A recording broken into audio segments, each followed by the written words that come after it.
channel bersama gue Yosofel dalam channel Perwira Muda. Sekarang gue lagi sama salah satu Sri Kandi di Indonesia, khususnya dalam bidang pelayaran, yaitu Kura ini dia salah satu officer di perusahaan Indonesia dan sampai sekarang dia masih bekerja di sana ya? Masih. Udah berapa lama kerja di sana? Udah 2 tahun. Jalan 2 tahun.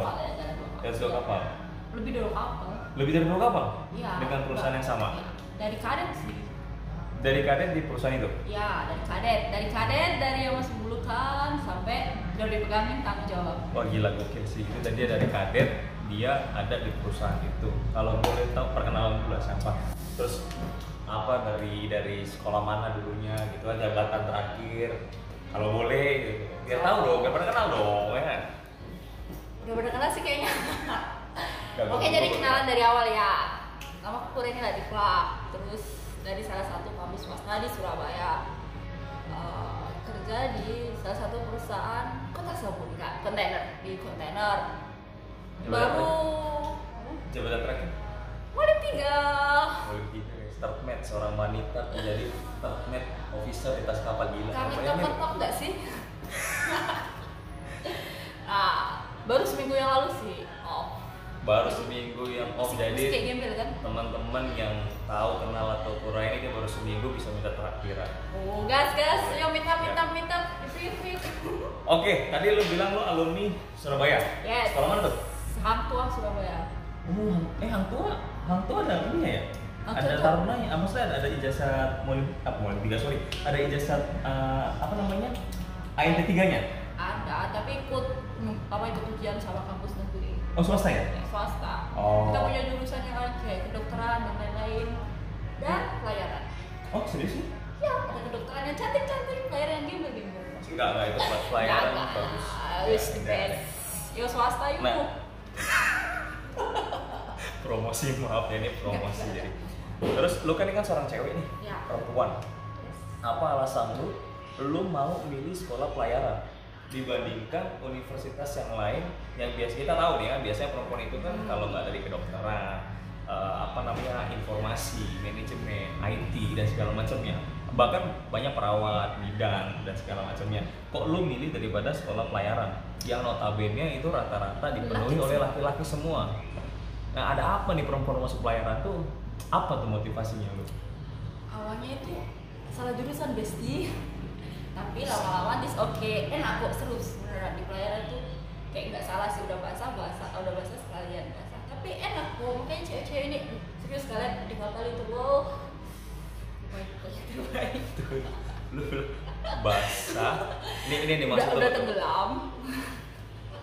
Nih. Pokoknya intinya salah jurusan awalnya, tapi makin kesini makin bener, emang harus di pelayaran sih, harus jadi belajar banyak hal yang notabene pasti dibilang di kapal tuh begini jauh dari kata-kata itu ya. Di kapal tuh cewek begini enggak, apalagi kayak yang di FTV banyak kan, di kapal begini jauh dari kata itu pasti. Supaya yang mau daftar di pelayaran itu bener-bener gimana ya, bahkan kalian salah jurusan.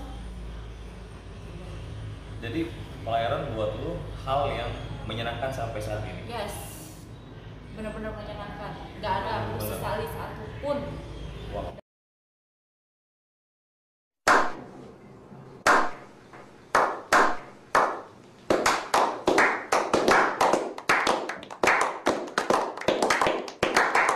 Dari mulai ngerasain di kampus yang nggak menutup kemungkinan kayak seperti itulah, kalian tahu sendiri kan. Tapi makin kesini Bener ya? iya bener, Nggak ada yang nggak ada buat cewek-cewek kalau mau daftar pelayaran, gas. Kalau mau belajar bareng sini gas. salah satu pengakuan. Gua nggak tahu. Ini semangat sekali nggak masuk pelayaran, gua nggak ngerti jujur. Suka ya? Tapi berarti beneran dari hati lu suka ya? Suka. Nggak ada paksaan apapun, nggak ada ini, malah Menyenangkan? Oh gila sih. Oke. Jarang banget gue ketemu perempuan yang memang hasratnya untuk di dunia pelayaran. Serius. Terus ketika lu lulus, kan udah megang ijazah dong, ya kan? Kita udah sama lah, teman-teman semua ketika kita baru lulus sama pelayaran, kita tuh sama-sama nih gagah-gagahnya tuh kita megang ijazah. Nah, ini pertanyaan banget nih, dia bisa diterima di salah satu perusahaan di Indonesia dengan notabene perempuan sebagai officer di atas kapal. Karena ya sama yang gue bilang tadi, nggak banyak perempuan-perempuan di Indonesia yang bisa masuk di dalam perusahaan pelayaran di Indonesia. Nah, lu sebagai third officer di atas kapal ketika pertama kali naik nih atau on board di atas kapal, apa yang lu rasain pada saat itu? Lu alamin apa nih? Lu dari kadet, lulus dari kadet, terus lu jadi monik 3, memegang sebuah jabatan ya kan? Apa yang lu rasain pada saat itu?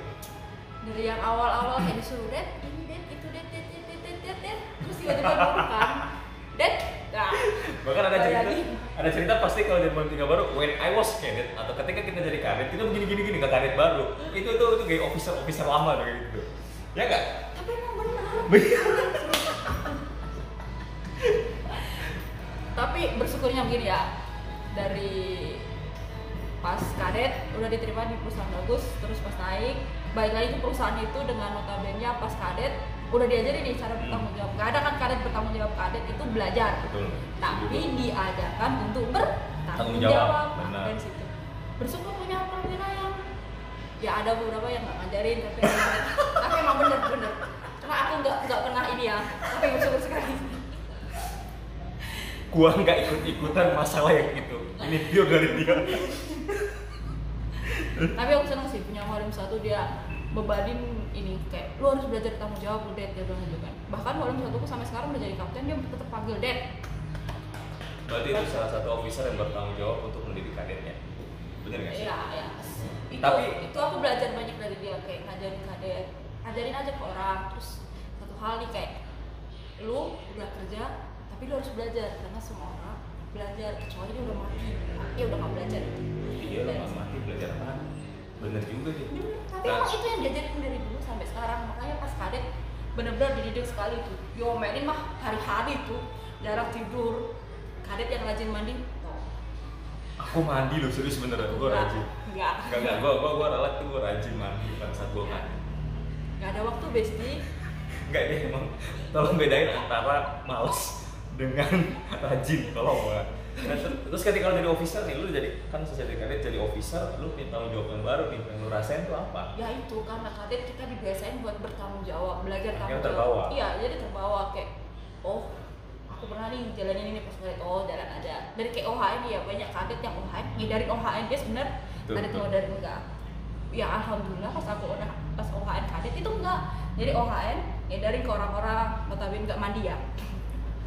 Bayangin habis ngelasing dia, ngelasing. Terus baunya kemana-mana. Terus dia bilang kan, di HTK, Tet OHN, sebarin nih OHN, cari orang-orang semua udah cari, ambil kunci anjungan ke anjungan, nyiapin dari mulai navigasi sampai checklist. Bersyukurnya emang Di dikasih. situ ya. Bener-bener diajarin di situ. Ada sebuah kepercayaan yang diberikan oleh officer kepada kadet. Jadi ini pesan juga untuk para kadet-kadet nih, jangan ngeluh ketika kalian dibebani tugas yang notabene memang kalian belum punya tanggung jawab, tapi ketika nanti kalian jadi officer itu berguna banget buat kalian. Itu bakalan terbiasa sekali dari OHN. Udah ngedarin OHN ke depan, nyiapin navigasi, bikin checklist checklist departure, ini pilot checklist. Dulu ada yang namanya ship condition, sekarang udah nggak ada itu. Wah, kamu masih udah nggak ada itu sih? Dulu kadet masih. Kalau gue sih masih ada ship condition, tapi nggak tahu. Dulu kadet masih ada ship condition, bikin itu. Terus ini tes telegraf, ini semua panggil ke panduan. Ngerasain kan kadet ngomel-ngomel ke panduan kan? Udah ngerasain saya Besti pas kadet diomelin ke panduan. Tapi kan semua berguna kan, ketika ya, lu jadi seorang jadi third officer itu kan semua harus kayak, gue udah biasa nih dari kadet. Udah mentalnya udah berantakan pas kadet. Nah itu paling penting. Jadi kita capek jadi kadet, dia capek banget. Tapi ketika kita jadi officer kita merasa bahwa pengalaman kita ketika kita jadi kadet itu berguna banget buat kita. Bener kan? Bener. Nah ini salah satu termet yang ngomong ya, bukan gue yang ngomong, bukan gue sih, termet yang baru-baru. Rasain bener-bener, jadi pas jadi officer kayak oh ini sama kayak kadet, cuma bedanya sekarang bertanggung jawab ya, dulu disuruh kan, sekarang nyuruh balik. Keras gak sama kadetnya? Oh? Lu jadi third officer lu keras gak sama kadetnya? Enggak sih. Maksudnya keras dalam arti lu bisa mendidik kadet lu supaya dia bisa jadi officer yang bertanggung jawab. Balik lagi sih step. Ada orang yang dia udah diajarin tapi ini kita nggak maksain orang buat belajar ya. Kalau dia mau belajar, ayo. Kalau enggak ya enggak. Tapi kadetku yang sebelumnya oke aku senang belajar sampai sekarang dia udah jadi mualim 2 di kapal luar. Siapa tuh? Ada Firnandika Luar biasa, kapan-kapan lo bisa gue di sini. Itu sharing pengalaman. Fresh graduate 3 ops jadi mualim 2 di kapal charter. Charter luar. Mantap, luar biasa. Next time kita ketemu ya. Kalau lo nonton, lo harus hubungin gua. Itu dia belajar, wajarin dia tanggung jawab semua kerjaannya. Dad ini tuh begini. Terus misal dia disuruh ngerjain ini maksudnya begini Dad, ini begini ini. Jadi belajar. Terus satu lagi ya. Ini benar-benar aku saksi ini. Aku punya juri. Pas kita ketemu satu kapal dia bisa sampai. Tapi bilang, kenapa nggak jadi perwira aja? Saya nggak berani tiru, saya nggak ini. Ya. Aku belajar sama dia tuh. Aku ajarin dia, aku omel-omelin dia. Sekarang udah jadi mualim 2. Saya mualim 3. Ya biasa kan guru yang berhasil itu adalah ketika anak muridnya atau anak didik itu lebih tinggi. Pepatah. Ya. Tuh. Katanya segitu. Orang dulu sih. Ini orang baru. Nah terus pekerjaan yang ada di atas kapal sebagai third officer itu apa sih yang lo kerjain sehari-hari ini? Pastinya kan kayak ngurusin LSA, LSA, FFA. terus itu tanggung jawab ya? bantuin mau loading discharge-nya sih, ngamatin loading discharge-nya. Itu kan di kontainer. Iya, loading discharge. Kalau ada yang kontainer bisa dilaporin, kalau ada ini berhubung sama Permen Darat. Oh itu pekerjaan daripada third officer di atas kapal. Bawa kapal nggak dong berarti? Berat bang, kapal bang. Kan navigasi juga. Bebanku udah berat bang. Kayak gini ya, kalian harus terbiasa bawa anjungan sendiri. Banyak orang yang masih takut sih bawa anjungan sendiri. Pasti pertama kali takut, bener nggak? Lu feel pertama kali takut nggak? Enggak. Serius nih? Demi Tuhan, tanya kapten ini. Wow, Siapa namanya? nice. Kapten Laude. Jadi naik pertama, udah naik nih, mualim 3 pertama. Habis itu pas keluar dari Surabaya, udah naik, terus kapten mualim 1 sama juru bilang, Alun gini ya katanya. Dari aku yang Dari kadet. nggak pernah pegang auto, dan aku nggak pernah pegang auto. Oh emang sebelum kadet nggak pernah pegang auto? Dulu nggak bisa cepu ini. Oh manual terus ya? Buat latihan? Manual. Kamu saya kasih waktu 15 menit. Bukan berarti saya nggak boleh pegang lebih. Di waktu 15 menit, kamu harus belajar. Waktunya tuh sedikit, tapi kamu harus manfaatin. Dan situ belajar. Jadi bingung, petang pegang auto, nih cemana ini? Susah kan? Cemana ini putar-putar? Iya, dia putar wheel ya. Kesusahan kalau nggak ini, biasanya manual aja, emang manual. Jadi dari yang manual tiba-tiba ke auto yang nggak tahu sama sekali, kayak gimana ini, nggak ngerti sama sekali. Terus ya udahlah, saya mampir. Oh aku pernah, karena pernah dulu kalau ibu aku orang tuanya meninggal, kadet jaga sama kapten, aku pas kadet jaga sama kapten, kapten naik ini jam 8, Dad saya pergi sarapan dulu ya. Nggak balik ini. Nah di situ aku belajar di situ. Oh gini caranya bawa kapal. Oh tanggung jawab sama jurumudi. Bang sampai itu kanan kanan ya bang, sama itu kiri kiri itu udah dikasih. Berarti nggak takut sama sekali? Pada saat pertama, gila dia lebih hebat dari gue loh.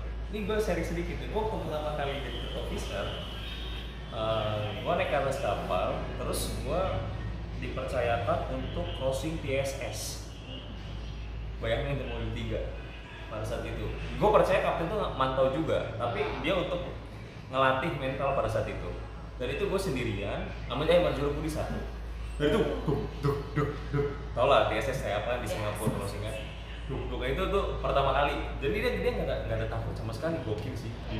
Dan orang yang gue sih wajar ketika officer baru itu ngerasa gugup, ngerasa kok bisa nggak ya, tapi jangan sampai kita juga kelihatan ya juga sih. Tapi biasa kalau third officer sering dampingin kapten kan ya? Enggak. Oh enggak. Kapten Laude Ali Fatah. Wah, kapan ini Kapten Laude. Halo Cap, salam Cap. Cap, makasih Cap. Ditinggal Ted, hapus ya. Nah, gue bilang, ngapain? Gue bilang, oh ya udah lah. Ya udah biasa aja. Oh, aku pernah dia sudah jalan. Berarti itu salah satu kapten yang berarti dia udah percaya sama abang. Iya. Tak percaya berarti itu bagus. Ada kesusahan nggak ketika lo selama mualim 3 kerja di atas kapal? Susah apa nih? kesusahan di dalam pekerjaan lo. Kayak misalnya kayak tadi itu kan ada ketakutan tuh gue gugup daripada bawa kemudi gitu kan, atau gue gugup ketika gue bawa kapal crossing TSS segala macamnya gitu. Dan di lu ada nggak ada suatu kesusahan nggak ketika lu selama ini lu udah 2 tahun berarti ya? Iya. 2 tahun bekerja di atas kapal sebagai third officer, ada kesusahan nggak pada saat lu menjadi Molim 3, ataukah kurangnya komunikasi dengan AD ataupun dengan kadet yang lainnya, kru yang lainnya, sehingga lu bisa merubah diri lu, gua harus kayak gini supaya gua bisa merangkul mereka atau segala macamnya. Pernah sih, tapi ya udah kita nggak usah ngubah orang. Oh iya benar. Berarti semua ngalamin ya? Ya pasti ngalamin, kita nggak bisa ngubah orang, jadi kita cari ini orang baiknya begini, ya udah jalan aja biar sama, karena kita nggak akan bisa ngubah orang. Benar, gue setuju. Atau kita berharap kita kerja di satu komunitas yang orang-orangnya sama kayak kita. Betul, nggak bisa. Semisal kayak makanan aja, nggak mungkin kita berharap semua orang suka makanan kita. Nah, kan jadi ini aja, ikutin aja. Oh cari celahnya, oh dia sukanya begini, udah jalan. Jadi berdamping. Bagus, pinter nih, cerdas nih, benar. Gue Susah suka nih kalau pemikirannya. berharap semua orang sesuai dengan mau kita, semua orang sesuai dengan apa yang susah sekali. Betul, setuju gua. Jadi ya sudah, namanya juga beda orang, beda kepala, beda semua. Ibarat orang pacaran aja yang sama-sama cinta aja pasti nggak sesinkron kan, apalagi yang satu kerjaan kan, bener nggak satu kerjaan yang dia dari sini dan kita kumpul di satu tempat yang hari-hari lihat dia mandi, lihat dia bangun tidur, jaga kesiangan, itu Mau pernah ngalamin nggak jaga kesiangan? Itu salah satu, ya pasti semua bisa ngalamin sih ya. Kalau yang enggak, siapa yang nggak pernah di kapal bangun pagi? Ya kalau kesiangan tuh pasti udah lari ke depan, nggak percaya lihat di muka mau apa, pakai baju lari ke depan. Nanti ke depan itu baru cuci muka. Kayaknya ini sebuah kultur di pelayaran ya. Kalau misalnya kita kesiangan, capek banget kesiangan, terus akhirnya kita sempat nggak mandi di anjungan, tapi semua gosok gigi segala macamnya. Ini sebuah kultur kayaknya. Iya bisa ya? Ya bisa. Ya kan, benar ya? Siapa yang nggak pernah kita kok balanya sama? Dia bilang enggak aku di kapal mandi terus kita loh dan bohong aja itu bohong sekali suka bohong. Sekalian ada di mana saya nggak akan mandi. Bahkan sisa berapa menit udah semari aja deh. Kan masih sadar pelop. Ya itu pengalaman yang kayaknya semua pelot ngalamin sih. Pernah kan? Iya, Ya, itu. jujur aja gue iya pernah. Bahkan teman-teman gue atau moli-moli yang pernah gue temenin itu pasti tahu kapten tuh gitu. Bahkan gue pernah kesiangan tuh. Jadi kapten yang jaga itu pukul jam 8 waktu gue masih muda ya. 8:20. Kalau tahu kapten Asep Iskandar, kapten Asep saya minta maaf, tapi itu kapten baik banget. Thank you banget. Gue nggak bisa lupain jasa dari kapten tersebut buat gue sendiri untuk ngajarin gue. Itu dia yang jagain, sampai gue bilang, lu belum mandi Ted ya? Lalu turun dulu, belum mandi gue yang jaga. Itu udah kapten Asep Iskandar. Kalau aku pernah Molim 1, Chief Jibril Rosin sekarang dari perusahaan sebelah. Siakan kan terus dia doven. Dan lu yang penting mandi. Gak apa-apa telat, yang penting lu mandi gitu.